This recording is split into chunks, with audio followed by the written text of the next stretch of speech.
మీ పిల్లల పుట్టినరోజులు ఎలా చేయాలో ఆలోచించండి. ఇప్పటి నుంచే, చిన్నప్పటి నుంచే అలవాటు చేయండి. వాళ్ళ కోరికలకి ప్రాధాన్యం ఇవ్వడం కాదండి, మనం కొన్ని కాస్త గట్టిగా చెప్పాలి, బలవంతంగానైనా చెప్పాలి. ఇలా లేకపోతే నేను పుట్టినరోజు చేయను, నీ ఇష్టం అని చెప్పండి. ఖచ్చితంగా తల్లిదండ్రి ఉండాలి, చేసుకుంటారు. పుట్టినరోజు అంటే ఓ దీపం వెలిగించాలి, దేవుడు గుళ్ళోకి తీసుకెళ్ళాలి. ముందు ఉదయాన్నే స్నానం చేయించి తల్లిదండ్రికి నమస్కారం చేయించాలి. తల్లిదండ్రి చెప్పాలి ఆ విషయం. రా అబ్బాయి ఒకసారి ఆశీర్వదిద్దాం రా. ఇంట్లో అంతకంటే పెద్దవాళ్ళు ఉంటారు తల్లిదండ్రి, ముందు వాళ్ళకి దండం పట్టాలి. వితంతువైనా సత్తంతువైనా సరే ముందు మామగారికి పెట్టాకే కోడలకి. అత్తగారు వితంతు అని మాట్లాడద్దమ్మా. వితంతువైనా గౌరీదేవితో సమానం, గంగాదేవితో సమానం. కాశీఖండంలో చెప్పాడు, పెద్దవాళ్ళే వాళ్ళని గౌరవించి తీరవలసిందే. ఉమా శివసమా సాక్షాత్ విధవాపి శుభప్రదా అన్నాడు.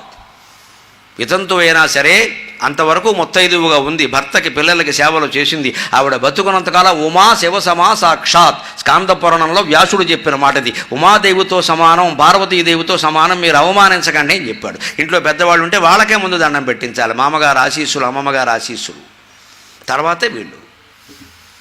తర్వాత దేవుడి దగ్గర దీపం పట్టించాలి. వీలైతే గుళ్ళోకి తీసుకెళ్ళు, 10 రూపాయలు అక్కడ దక్షిణ వేయించు, ప్రదక్షిణం చేయించు, ప్రసాదం పెట్టించు, కొత్త బట్టలు కట్టుకునే వెళ్ళండి. అప్పుడు ఇంటికి తీసుకురండి. కావలసిన వాడికి ఏదో విందో వినోదమో కావాలంటే చేయండి. అది కూడా ఎలా చేయాలి, ఏం చేస్తున్నాం ఇవాళ? కేకులు కోసి ఆంగ్లమున కేకలు వేయగనేలా. ఆ కేకు ఎక్కడో తయారైంది. ఆ మాట కూడా తెలుగు మాట కాదు, ఇంగ్లీష్ మాట. అది పట్టుకుని పోయడం, ఆ కత్తితోనే నోట్లో పెట్టడం, రేపు నీ నాలుగు కోసేస్తానన్నట్టుగా. ఈ మధ్య ఇంకా వెర్రి బయలుదేరింది. కేకు కోసి నోట్లో పెట్టడం కాదు, మొహమంతా పుయ్యడం. ఎంత గొప్ప సంస్కృతం! అర్ధరాత్రి వేళ మొహమంతా పుయ్యడం దెయ్యాల్లాగా. ఆ తర్వాత వెళ్ళి వాడు స్నానం చేయడం. ఈ జన్మకు వదలదు అది. అదేమన్నా సున్నిపిండా, నలుగుపిండా, నువ్వు నూనె. ఈ కేకులు కోసి వెంటనే హ్యాపీ బర్త్డే టు యూ, పుట్టినరోజు శుభాకాంక్షలు అని చెప్పలేమా? పుట్టినరోజు జేజీలు అని చెప్పలేమా? జన్మదిన శుభాకాంక్షలు అని చెప్పలేమా? ఈ టూ యూ ఏమిటండి? దానికి మళ్ళీ వీడు అండు ఒక పాట రికార్డు నొక్కుతాడు, అక్కడ వీడు ఎగురుతాడు ఇక్కడ కోతిలాగా. ఇదే పుట్టినరోజు, ఇదే సంస్కృతి. ఈ చిన్న పని కూడా మనం చేయలేమా? అందులో కూడా పిల్లల్ని కాస్త నియంత్రించలేమా? అంత గారాబం అవసరమా? నోరు మూసుకో, చేస్తే చేస్తా, లేదా లేదు పో చెప్పాలండి ఖచ్చితంగా.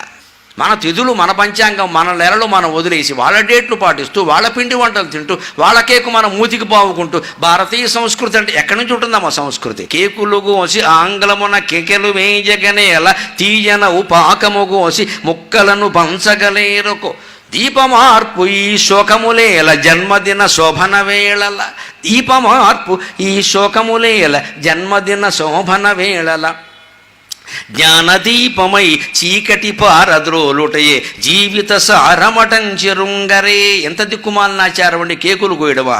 దాని మీద 16 ఏళ్ళు వచ్చేయట, 16 కొవ్వొత్తులు వెలిగించి ఉఫూ, ఎంత రాక్షసుడు! 16 కొంపలు ఆర్పేశాడు వీడు. ఇంకా 70 వస్తే 70 ఆర్పేస్తాడు. దీపం ఆర్పడం అంటే కొంపలు ఆర్పడమే కదండి. ఇప్పటికీ ఈ జాతిలో ఉన్న నానుడమ్మ, ఎవరన్నా ఉద్యోగం ఇప్పిస్తే ఉద్యోగం ఇప్పించారనరండి, మా ఇంట్లో దీపం పెట్టారంటారు. అంటే ఆ దీపం వెలుగుతోందంటే ఆ ఉద్యోగం ఇచ్చిన పెద్ద మనిషి దయ, ఆయన వల్ల ఆదాయం వస్తుంది, ఇంట్లో తింటున్నాం ఉంటున్నాం. ఆ దీపం పెట్టారంటారా? డబ్బు ఇచ్చారు, ఉద్యోగం ఇచ్చారు, నెల జీతం ఇచ్చారు, ఈ మాటలు ఉండవండి. భారతీయ సంస్కృతిలో ముఖ్యంగా తెలుగు భాషలో ప్రతి మాట దైవపరంగా ఉంటుందమ్మా, దైవపరంగా ఉంటుంది.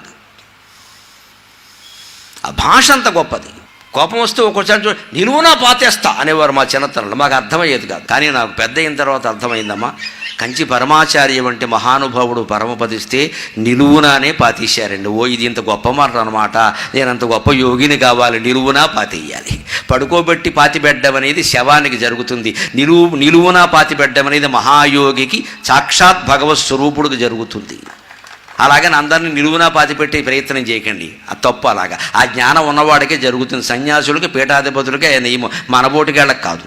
ఆచారాలు మార్చాల్సిన పని. అందులో రహస్యం అది. అంటే నిలువునా పాతేస్తానే తిట్టులో ఏముంది అంటే, నిలువునా పాతే యోగ్యతను నువ్వు సంపాదించుకోవాలి. కంచి పరమాచార్య అంతటి వాడివి కావాలి, శృంగేరి భారతీ తీర్థస్వామి లాంటి వాడివి కావాలి, అంతటి వాడివి కావాలని చెబుతున్నారు. అనుకోకుండా సిద్ధి పొందాలి, సిద్ధి పొందాలి, సిద్ధి పొందాలి. నిలువునా పాతేసే యోగ్యతను సంపాదించుకోవాలని తిట్టుపదాలు కూడా దీవెనలుగా ఉన్న నా తెలుగుకి నమస్కారం, నా భాషకి నమస్కారం, నా దేశానికి నమస్కారం.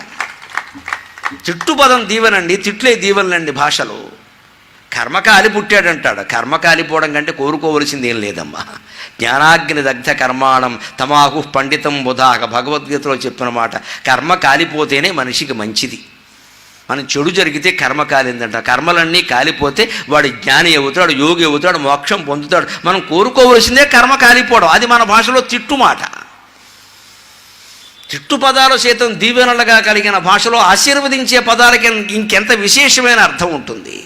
చిన్నపిల్లాడికి తలకి నూనె పడితే తల్లి అనే మాట అండి. వాడికి పెళ్ళి అవ్వలేదండి ఇంకా. అమ్మ కడుపు చల్లగా, అత్త కడుపు చల్లగా. ఆవిడెవరండి? అత్త కడుపు చల్లగట. ఆవిడెవరు అంటే నీ కోసం ఓ అత్తగారు ఓ పిల్లనకు అంటుంది. అప్పుడు ఈ తల్లి ఈ మాట చెబుతోంది. అమ్మ ఎంత గొప్ప దీవెన. అమ్మ కడుపు చల్లగా. అత్త అంటే మేనత్త కాదండి, ఆవిడతో సంబంధం ఏంటి ఇక్కడ? అత్తగారు. ఆ అత్తగారు ఎవరో తెలియదు. వీడి వయస్సు 4 ఏళ్ళు. ఆ అత్తగారు ఎవరు? ఇంకా వీడికి పెద్ద అవ్వాలి, 25 ఏళ్ళు రావాలి, పెళ్లి చేయాలి. అప్పుడు కదా ఆవిడ పిల్లనిచ్చే. అత్త కడుపు చల్లగా అంటే అర్థం ఏమిటంటే నువ్వు బాగున్నట్టే ఆ వచ్చే కోడలు కూడా చల్లని పిల్ల ఎక్కడో పుట్టాలమ్మా. నీకు 5 ఏళ్ళు కదా, భార్యకి భర్తకి మధ్యలో 5 ఏళ్ళు వ్యవధి కనీసం ఉండాలి కదా. అందుకని 5 ఏళ్ళు అయింది కాబట్టి నాయనా నీకోసం ఎవరో ఒక అమ్మాయి పుట్టి ఉంటుంది. అత్త కడుపు చల్లగా. ఎంత గొప్ప సంస్కృతి, ఎంత గొప్ప ఆశీర్వచనం. ఈ దీవించే తల్లికి అత్తగారు ఎవరో తెలుసా? అసలు పుట్టిందో లేదో తెలుసా? లేకుండానే ఎంత గొప్ప మాట మాట్లాడుతోందండి. నాతో పాటు నా వియ్యపురాలు కూడా బాగుండాలని, ఆవిడ కడుపు చల్లగా ఉండాలని, చల్లటి సంతానం కలగాలని, ఆ అమ్మాయిని మా అబ్బాయికి ఇవ్వాలని, మా ఇల్లు బాగుండాలని. ఎంత గొప్ప ఆచారం, ఎంత గొప్ప మనోభావన. ఇది మరో భాషలో, మరో దేశంలో, మరో మతంలో, మరో ప్రాంతంలో ఉంటుందా?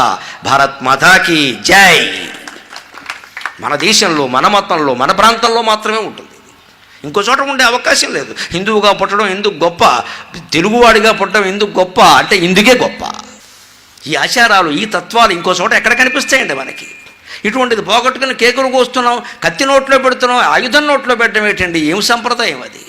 వెన్నపూస వేలుతో తినిపించే జాతి కాయుధంతో కేకును తినిపిస్తారా? కత్తితో. దాన్ని మైసూర్ పాలు కొయ్యాలి అనుకున్నాం. మినపరొట్టి కోయండి, మైసూర్ పాకం కోయండి. అబ్బాయి అది నచ్చదు మనకి. స్వదేశీ కదా, నచ్చదు. ఓ మడ్డి గడ్డి ఏదో కొయ్యాలి, నోట్లో పెట్టాలి. పైగా దీపాలు అర్పుతారు. అసలు జీవితం ఎందుకు అంటే జ్ఞానదీపమై చీకటి పారదులు. అవ్వంత జ్ఞానదీపం మీ ఇంట్లో వెలిగితే చీకటి పోతుందండి. ఇంట్లోంచి కాదమ్మా, కరెంటు లైట్ వల్ల ఇంట్లోంచి పోతుంది. అపూర్వమైన భగవద్గీత జ్ఞానం వల్ల మన ఒంట్లోంచి, మన మనస్సులోంచి పోతుంది. మనస్సులోంచి పోవాలి కదా. ఇంట్లోకి ఇక్కడ పోగొట్టడానికి దీపాలు ఉపయోగిస్తాయి. మన మనస్సులో చీకటి ఎలా పోవాలి? బంధాలు, బాంధవ్యాలు, తాపత్రయాలు వదిలించుకోవాలి కదా.